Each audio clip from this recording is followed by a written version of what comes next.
आज हम देखने वाले हैं एक नई कहानी जिसका नाम है घास में गुड़िया। एक राजा था।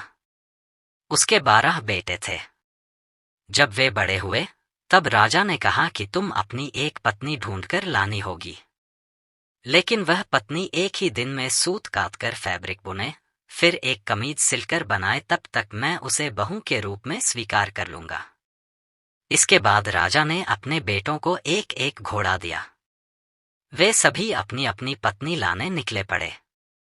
कुछ ही दूर थे कि उन्होंने पूछताछ में कहा कि वे अपने छोटे भाई के साथ नहीं जाएंगे। 10वां भाई अपने छोटे भाई को अकेला छोड़ चला गया। उसे दिखाई में नजर आया कि वह आगे जाए या लौट जाए। उसका चेहरा उतर गया था। वह घोड़े से उतरकर घास पर बैठ गया और रोने लगा। अचानक घूमकर झटका लग गया। उसके सामने की घास हिली और कोई सफेद चीज उसकी ओर आ गई। जब वह वस्तु राजकुमार के पास आई तो उसे एक नन्ही सी लड़की दिखाई दी। उन्होंने कहा, मैं छोटी सी गुड़िया हूं, यहां घास पर रहती हूं। तुम यहां क्यों आई हो? प्रिंस ने अपने बड़े उद्योगों के बारे में बताया। उन्होंने अपने पिता की शर्त के बारे में भी बताया। फिर उसने गुड़िया से पूछा, क्या तुम एक दिन में सूत काटकर बुनाकर एक कमीज सिल हो सकती हो? अगर यह कर दोगी तो मैं चकमा देकर शादी कर लूंगी। मैं अपनी दोस्ती के कारण आगे नहीं बढ़ना चाहता। गुड़िया ने हाँ कर दी। तुरंत ही उसने सूत काटा गद्दा बिस्तर और एक छोटी सी कमीज लेकर महल की ओर चल दिया।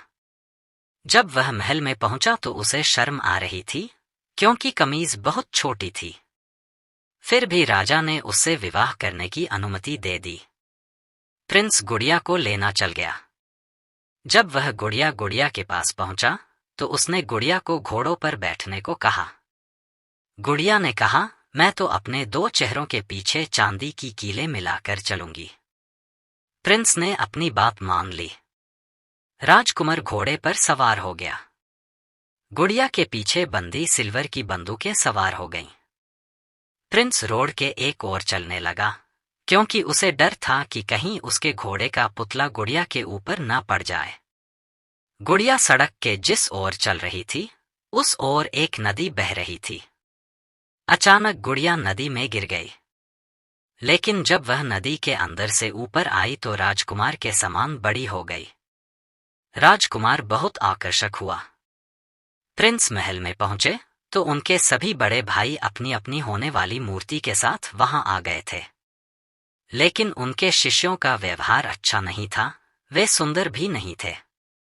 जब उन्होंने अपने भाई की खूबसूरत पत्नी को देखा तो सभी जल भुन गए। राजा को पता चला कि बड़े बेटों ने छोटे राजकुमार की निंदा की है, तो उसने बड़े बेटों की बड़ी निंदा की। फिर छोटे बेटे को गद्दी दी। छोटे राजकुमार की शादी गुड़िया के साथ बड़ी धूमधाम से हुई। अब छोटे राजकुमार राजा थे और गुड़िया रानी। दोनों सुख से रहें।